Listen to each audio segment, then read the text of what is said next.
Hello, good morning दोस्तों, जय हिंद, नमस्कार। आप लोगों का हार्दिक स्वागत एवं अभिनंदन बंदन है आपके अपने YouTube channel double A academy में। चलिए मेरे दोस्त, हम आप लोगों को हिंदी में क्या पढ़ा रहे थे, तो हमने हिंदी में आप लोगों को पढ़ाया था अलंकार का वर्गीकरण और उसके प्रकार। ठीक है, आज हम लोग अलंकार के प्रकार में आगे बढ़ेंगे और किधर चलते हैं तो चलिए देख लेते हैं। आज पढ़ेंगे कौन सा अलंकार को कितने भाग में बांटे थे, तो एक बार देख लीजिए जल्दी से। अलंकार को हमने 3 भाग में बांटा था। कितनी भाग में? 3 भाग में। देखिए अलंकार को कितने भाग में बांटने का काम किया था? शब्दालंकार, अर्थालंकार, उभयालंकार। ठीक है, पहला वाला हमने आप लोगों को बताया था शब्दालंकार। दूसरा वाला हमने आप लोगों को बताया था अर्थालंकार। दूसरा वाला क्या बताया था? अर्थालंकार। दूसरा वाला क्या था? अर्थालंकार। तीसरा वाला हमने आप लोगों को क्या बताया था? उभयालंकार बताया था। क्या बताया था? उभयालंकार। ठीक है, हो गया। अब देखिए अलंकार में तो हमने ये सब बता दिया। अब हम लोग क्या करेंगे, कौन सा अलंकार आज पढ़ेंगे? शब्दालंकार। कौन सा अलंकार? शब्दालंकार। तो चलिए बगैर समय को व्यर्थ किए आगे बढ़ने का काम करते हैं। आज हम लोग पढ़ेंगे शब्दालंकार। कौन सा अलंकार मेरे दोस्त? शब्दालंकार। ठीक है, आज कौन सा अलंकार पढ़ेंगे? तो आज पढ़ेंगे शब्दालंकार। कौन सा अलंकार पढ़ेंगे? शब्दालंकार।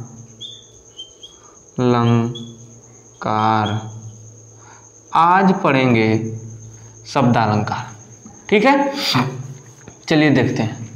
इसकी परिभाषा हमने आप लोगों को पिछले वीडियो में भी बताई थी कि जहां पर या काव्य में जब कभी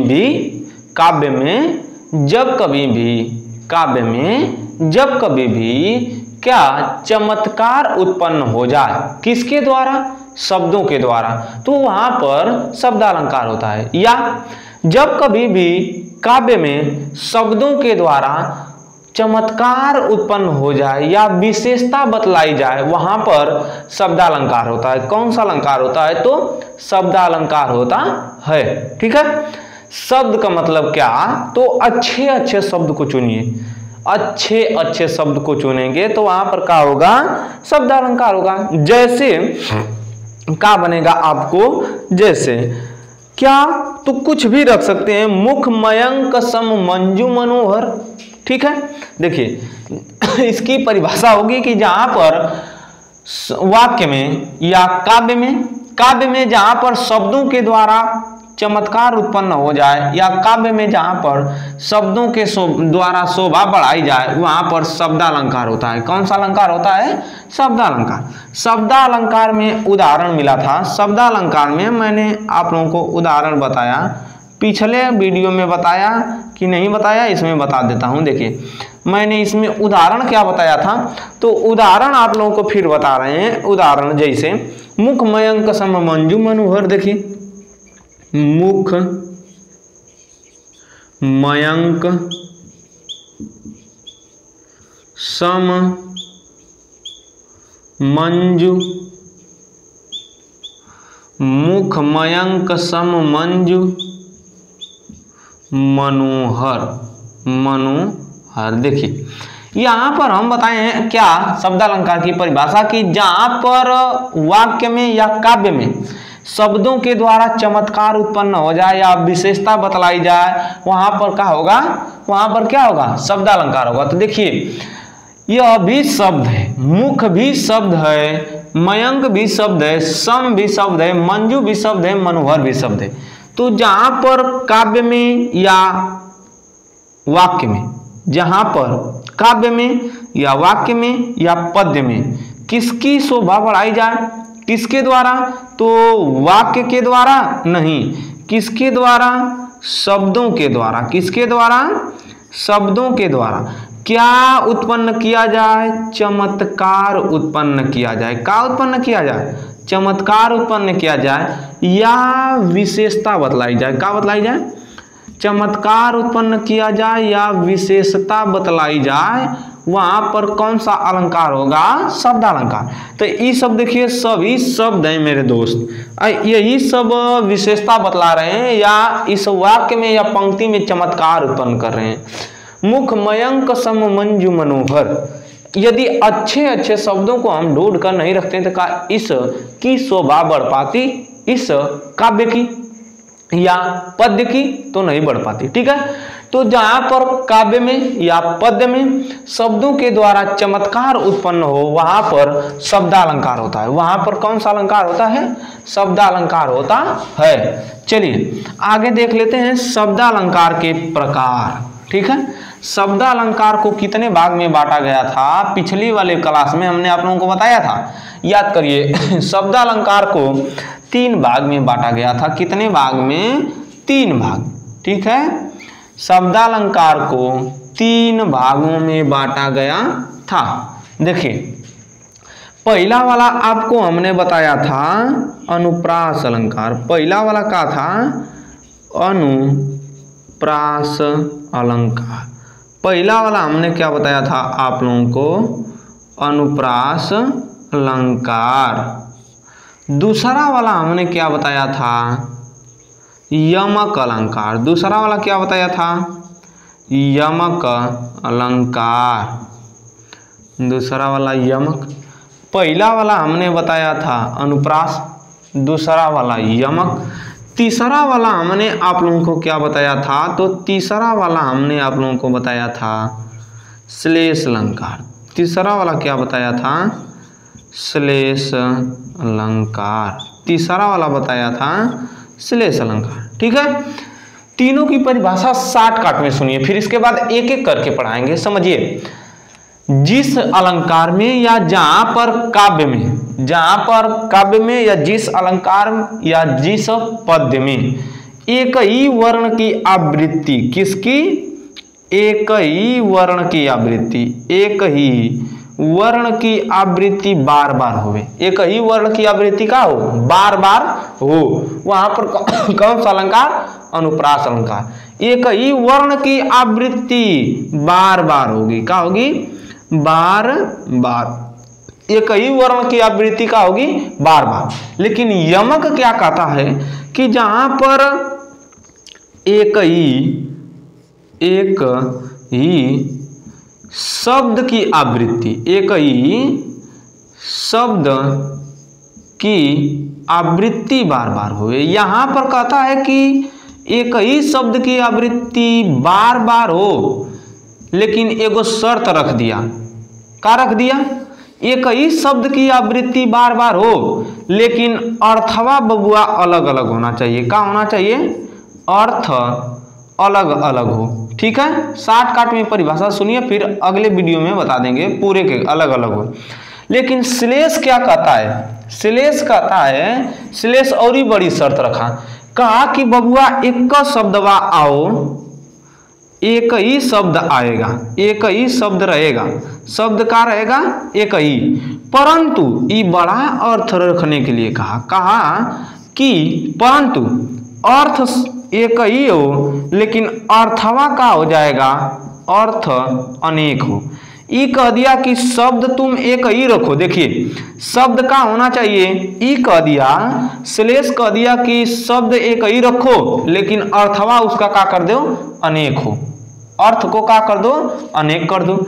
ई कहा कि एक ही शब्द की आवृत्ति तुम बार बार कर लो, या एक से अधिक बार कर लो। बार बार या एक से अधिक बार, या एक से अधिक बार कर लो। ई कह दिया कि एक ही शब्द की आवृत्ति बार बार कर लो या एक से अधिक बार कर लो, परंतु उसका अर्थ का होना चाहिए? अलग अलग होना चाहिए। ठीक है, अनुप्रास यमक कह दिया। लेकिन अनुप्रास कह दिया कि एक ही वर्ण की आवृत्ति करो। वर्ण शब्द आप लोग समझते होंगे यहाँ तक, ये छोटी छोटी बात आप लोगों को बताने की जरूरत नहीं है, लेकिन बताने वाली बात है तो हम बताएंगे। कब बताएंगे? जब व्याकरणिक हिंदी पढ़ाएंगे तब। अभी साहित्यिक हिंदी पढ़ा रहे हैं, साहित्यिक हिंदी में बताने की कोई जरूरत नहीं है। अब हम इसको बताने का प्रयास करेंगे, वर्ण, शब्द, वाक्य, पद, पदबंध, ये सब बताएंगे। ऐसा नहीं है कि नहीं बताएंगे, बताएंगे, लेकिन कब बताएंगे? जब आप लोगों को व्याकरणिक हिंदी पढ़ाएंगे तब बताएंगे। चलिए, तो शब्दालंकार को कितने भाग में बांटा गया? 3। पहला वाला अनुप्रास, दूसरा वाला यमक, तीसरा वाला श्लेष। अब देखिए, अनुप्रास की परिभाषा या तो इसका शर्त है कि एक ही वर्ण आएगा बार बार। एक ही वर्ण का होगा बार बार। ये कह दिया कि एक ही वर्ण की आवृत्ति बार बार करो या तो एक से अधिक बार करो, परंतु उसका अर्थ क्या कर दो? अलग अलग कर दो। फिर श्लेष का कह दिया? श्लेष कह दिया कि एक ही शब्द की कर लो का, एक ही शब्द की आवृत्ति हो, एक ही शब्द की आवृत्ति हो, जब बार मन करे तब बार करो, लेकिन शब्दवा एक ही रहना चाहिए। ठीक है, उसका अर्थवा का हो जाना चाहिए, अनेक हो जाना चाहिए। यह गलती हो गई, मतलब खतरनाक है तो श्लेष। ठीक है, तो हम लोग शब्दालंकार का पहला अलंकार पढ़ेंगे, कौन सा? अनुप्रास अलंकार। चलिए जल्दी से इसको इरेज करेंगे, फिर अनुप्रास अलंकार की ओर बढ़ेंगे। ठीक है, चलिए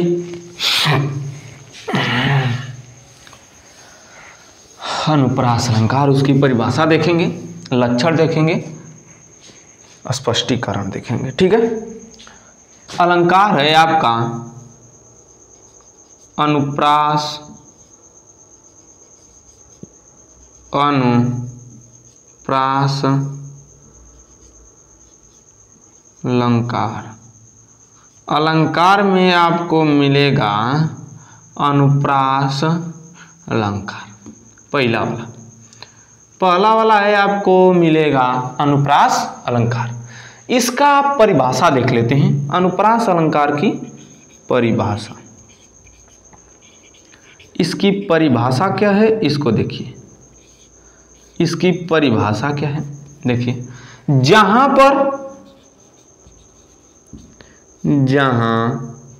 पर काव्य में या पद्य में या वाक्य में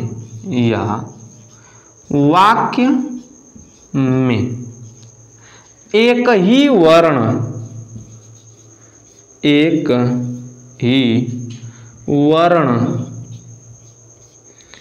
की आवृत्ति बार बार हो, एक ही वर्ण की आवृत्ति बार बार हो, वहां पर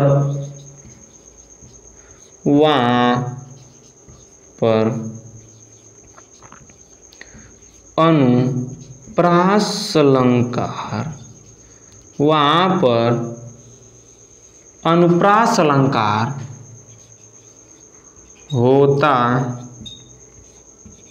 है, वहां पर अनुप्रास अलंकार होता है।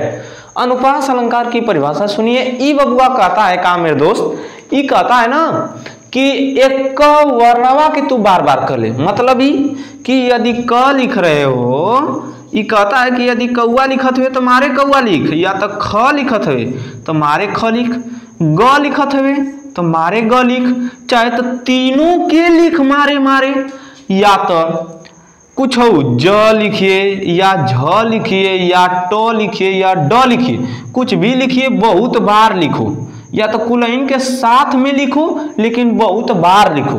वह बात ही कहता है, कहा कि जहां पर काव्य में या पद्य में या वाक्य में एक ही वर्ण की आवृत्ति बार बार हो, वहां पर अनुप्रास अलंकार होता है। कौन सा अलंकार होता है? अनुप्रास अलंकार होता है। वहां पर कौन सा अलंकार होता है? अनुप्रास अलंकार होता है। ठीक है, चलिए वहां पर कौन सा अलंकार होता है? अनुप्रास अलंकार होता है। चलिए इसकी परिभाषा देख लिए, अब इसका उदाहरण देखेंगे। क्या देखेंगे? तो उदाहरण देख लेते हैं, इसका उदाहरण देख लेते हैं। इसका उदाहरण देखिए, इसके उदाहरण में आपको क्या मिलेगा? तो उदाहरण देखिए क्या है इसमें का उदाहरण, आपको लिखने का प्रयास करना होगा। आप लोगों को याद है तो ठीक है, नहीं तो मैं लिख रहा हूं, इसको मिटाते हैं, इसमें लिखने के लिए काम आ जाएगा उदाहरण। ठीक है, उसका स्पष्टीकरण वहीं पर लिख देंगे। देखिए उदाहरण में जैसे कुछ भी लिख सकती है, कुछ भी आराम से लिखिए, कोई दिक्कत नहीं है। जैसे इसके पिछले वाले वीडियो बनाए और पिछले वाले में जब इसी में पढ़ा रहे थे तो वहां पर बताए थे आप लोगों को म वर्ण की आवृत्ति हुई थी। कौन सा बताए थे? तो मुख मयंक सम मंजू मनोहर, यो बताए थे। लेकिन जो हम बता रहे हैं उसको देख लीजिए अनुप्रास अलंकार में, रघुपति राघव राजा राम, रघुपति राघव राजा राम, रघुपति राघव राजा राम, पतित पावन सीताराम, पतित पावन सीता राम, रघुपति राघव राजा राम, राजा राम, पतित पावन सीताराम। देखिए हमने कहा कि जहां पर काव्य में, पद्य में या वाक्य में एक ही वर्ण की आवृत्ति का हो बार बार, तो बबुआ तनको दिखेगा तो आपको दिख रहा है हाई पहला बार र वर्ण, दो बार र, तीन बार र, चार बार र। र वर्ण की आवृत्ति कितनी बार हुई? 4 बार। फिर इसके बाद देखिए प वर्ण की आवृत्ति 1 2 3। प वर्ण की आवृत्ति कब बार हुई? तो प वर्ण की आवृत्ति 3 बार। देखिए स्पष्टीकरण आप लोगों को लिखने के लिए नहीं आएगा, बस खाली आप लोगों को आएगा क्या करने के लिए? टिक करने के लिए। तो स्पष्टीकरण में लिख सकते हैं कि इस पंक्ति में यानी इस पंक्ति में र वर्ण तथा प वर्ण की कई बार आवृत्ति हुई है, इस कारण यहाँ पर कौन सा अलंकार है? अनुप्रास अलंकार। कौन सा अलंकार? अनुप्रास अलंकार है। देखिए रघुपति राघव राजा राम, पतित पावन सीताराम, र वर्ण की आवृत्ति 4 बार तथा प वर्ण की आवृत्ति 3 बार होने के कारण यहाँ पर अनुप्रास अलंकार की पुष्टि होती है। यहाँ पर किसकी पुष्टि होती है? तो अनुप्रास अलंकार की पुष्टि होती है। चलिए जल्दी से इसका स्क्रीनशॉट ले लीजिए, इसका स्क्रीनशॉट ले लीजिए। अब अगला वाला आपको बताने जा रहे हैं, इसी में हो जाएगा, मिटाने की कोई काम नहीं है। दूसरा वाला अलंकार आपको देखिए, दूसरा वाला मिलेगा शेष गणेश महेश, शेष गणेश महेश दिनेश, दिनेश सुरेश हूँ, सुरेश हूँ, शेष गणेश महेश दिनेश सुरेश हूँ, सुरेश हूँ, सीधा लिखा जा भाई, सुरेश हूँ, सुरेश जाई निरंतर गावें, गावें। ठीक है, चलिए इसका स्पष्टीकरण यदि आप लोगों को लिखना होगा तो लिखने में क्या होगा कि सवर्ण सवर्ण सवर्ण सवर्ण सवर्ण सवर्ण की अनेक बार आवृत्ति हुई है। ठीक है, सवर्ण 1 2 3 4 5 6 7 सवर्ण की आवृत्ति, इस वाले का स्पष्टीकरण लिख रहे हैं। सवर्ण की आवृत्ति, इस वाले स का सवर्ण की आवृत्ति 6 बार और इस वाले स की आवृत्ति कितने बार हुई है? इस वाले की 5 बार, इस वाले की 1 बार, इस वाले की एक बार। यदि तीनों का देखें तो तीनों की मिलाकर आवृत्ति कितनी बार होती है? 7 बार। सवर्ण की आवृत्ति कितनी बार हुई? 7 बार। कितनी बार? 7 बार हुई है। ठीक है, देखिए सवर्ण की आवृत्ति बार बार होने के कारण यहां पर कौन सा अलंकार है? तो यहां पर अनुप्रास अलंकार। कौन सा अलंकार? अनुप्रास अलंकार। इसमें देखिए सिद्ध हो रहा है या पुष्टि हो रही है कि नहीं, तो उसको देखने के लिए कहा है कि जहां पर काव्य में या पद्य में या वाक्य में एक ही वर्ण की आवृत्ति बार बार हो, जहां पर काव्य में, पद्य में या वाक्य में एक ही वर्ण की आवृत्ति बार बार हो, वहां पर अनुप्रास अलंकार होता है। पहले वाले वीडियो और पहले वाली पंक्ति में है रघुपति राघव राजा राम पतित पावन सीताराम, इसमें प वर्ण और र वर्ण की आवृत्ति ज्यादा बार हुई है, इस कारण यहाँ पर अनुप्रास अलंकार। इस वाले में स श श तीनों स की आवृत्ति 5 1 1 यानी तीनों स के मिलाकर 7 बार आवृत्ति हुई है, इस कारण इस पंक्ति में कौन सा अलंकार होगा? तो अनुप्रास अलंकार। कौन सा अलंकार? अनुप्रास अलंकार। और अनेक उदाहरण मिल सकते हैं, अनेक उदाहरण मिलेंगे। बंदो गुरुपद पदुम परागा सुरुचि सुबास सरिसे अनुरागा।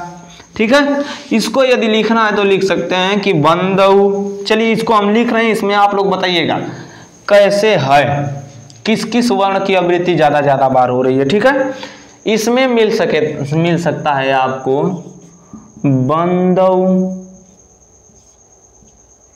गुरुपद पदुम परागा,